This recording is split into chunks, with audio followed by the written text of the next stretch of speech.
All right, we're going to use VibeUE and we're going to show some of its ability to build something.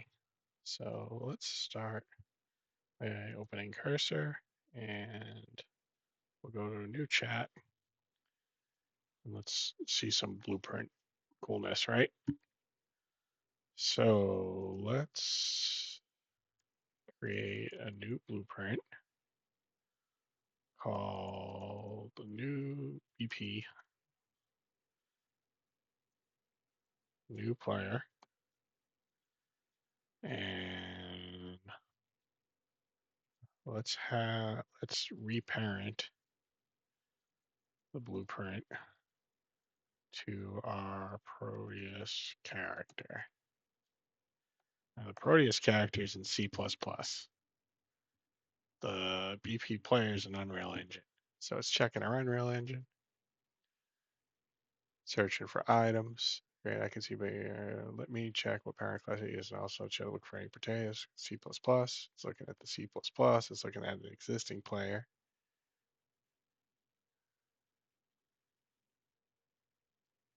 Some of these are slow. The painful part about demoing AI, you never know how long an MCP call is going to take.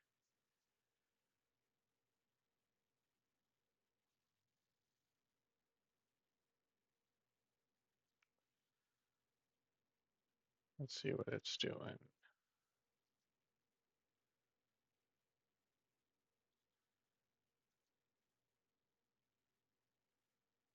There is no Proteus blueprint. So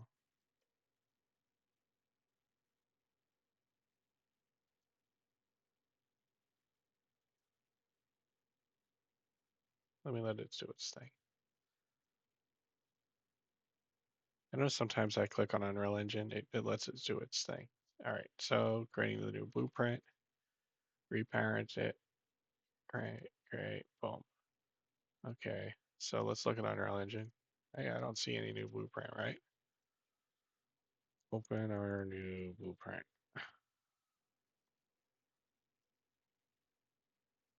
Oh, there it is, BP player. And it is off of Portray's character.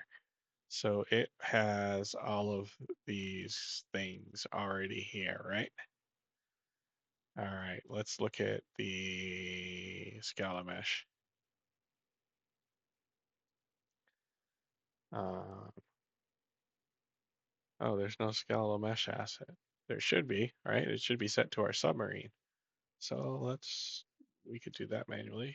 Or we can say set the skeletal mesh on our player to the submarine.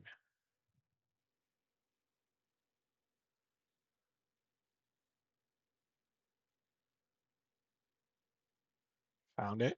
Fantastic voyage. Setting it. See, it set it. This doesn't always update. Sometimes you got to close and do stuff to get this viewport to update. I don't know. But it did set the mesh right and it compiles. That's the important thing, right? Now, change the light color on our top spotlight to be yellow. So this is doing a whole bunch of stuff. It's going to be like looking at the different components with the manage blueprint components command, and it's going to find that spotlight top, and then it's going to set spotlight top. This light color is going to be yellow. That's the goal here.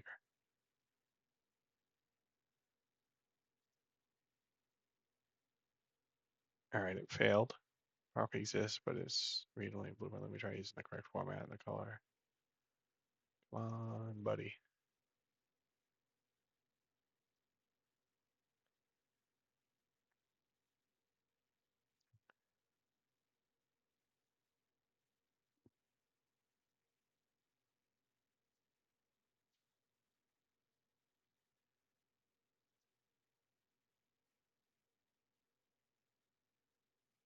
For the sake of demo. Just try setting it again.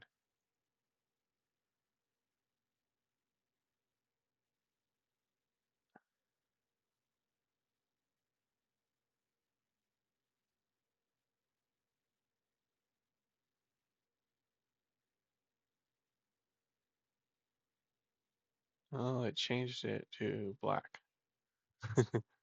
I don't know. Let's tell it. It's black, not yellow.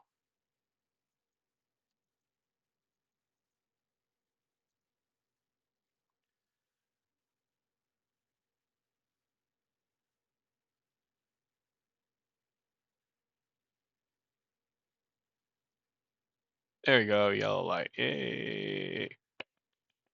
All right. So we can add a new component. Um,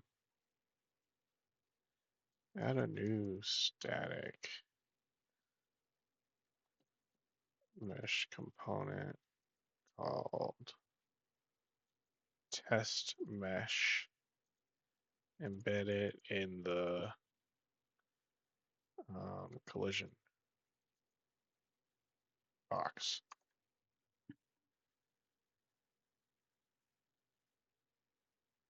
So it knew collision box was box collision. It already figured that out. It's going into the parent, and there's my test mesh, right? It added a component. Pretty crazy. And it set things on there. Let's add a variable.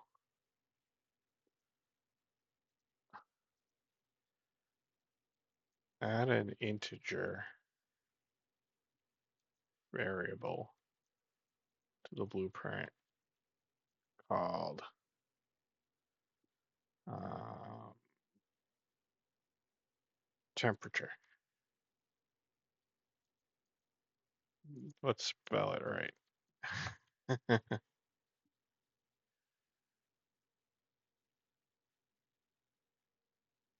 See, it fixed my spelling.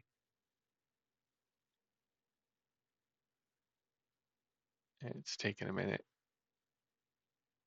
Oh, it's having trouble. I can see there are currently no variables in the blueprint.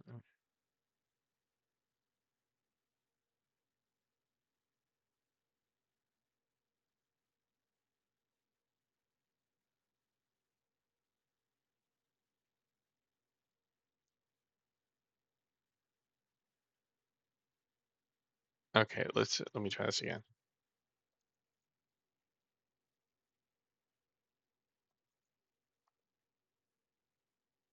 Oh, sorry. Stop. Use the manage variables tool.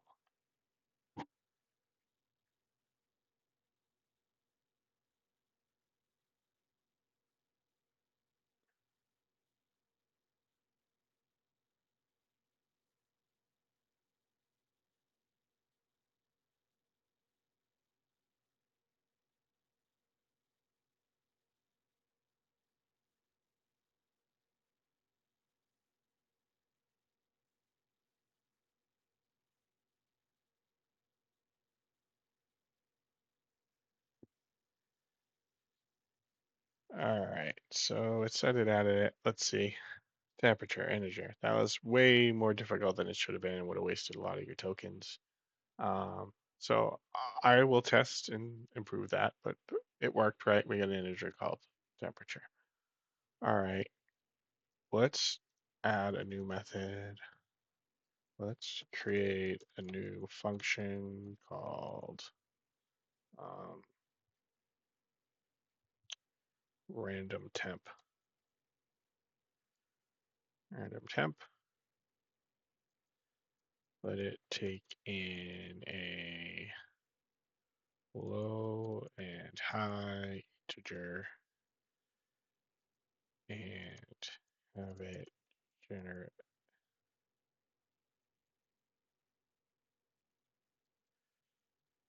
have it return a random number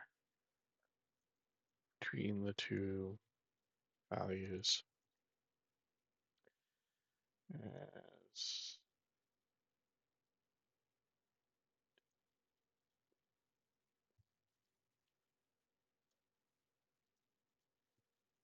as the output parameter.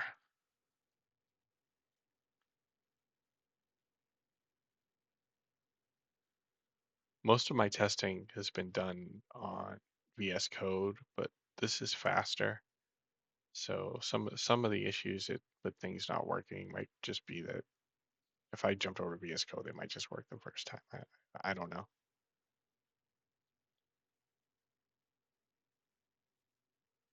So it's adding a function. Let's see if we got a function.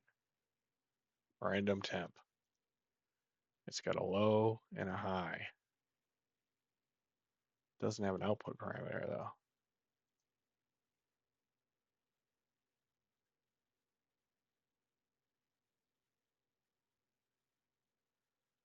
The amount of times this gets stuck.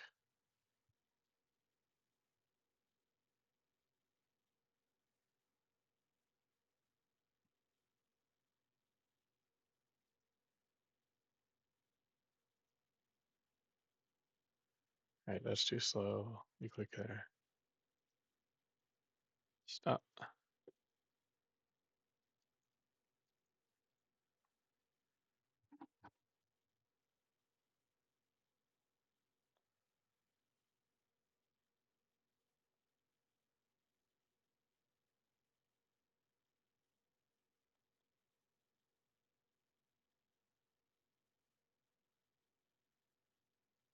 All right, so it added it now. You can't see it, but it's there. Random result, right? Another integer. It can use types, different types, spools. It all uses reflection, so it should be able to. It does like a search with reflection and add it. When I build it, it's supposed to do the same thing this right click does, and and the same thing this drop down does. And it should all be reflection based. So if you create custom types, they should work. Um, there's still some bugs, it's still in development, but you get the idea. Okay, so it added the input output, created the function, but it didn't really connect the dots, right? We wanted it to, right? Um, Complete the function. The random number between high and low. And return the output. And make sure to position the nodes correctly.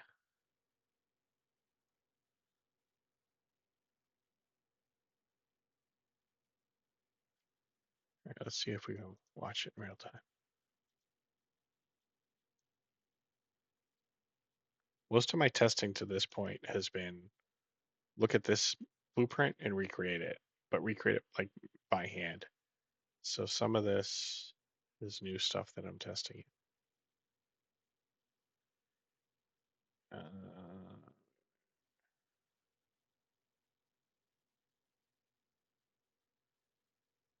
let's try and come on, you can do it. You can do it.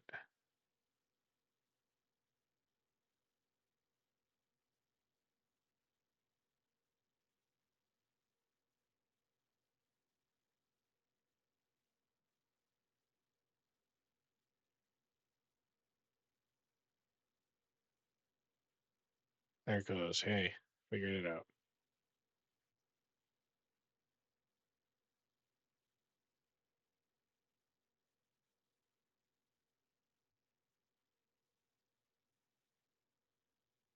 Just connected everything.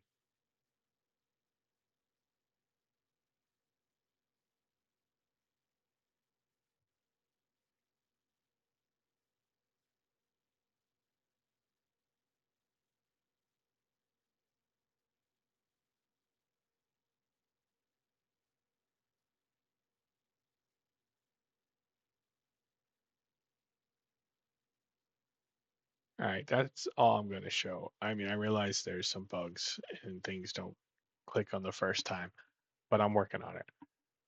I'm moving across country this month, so give me some time.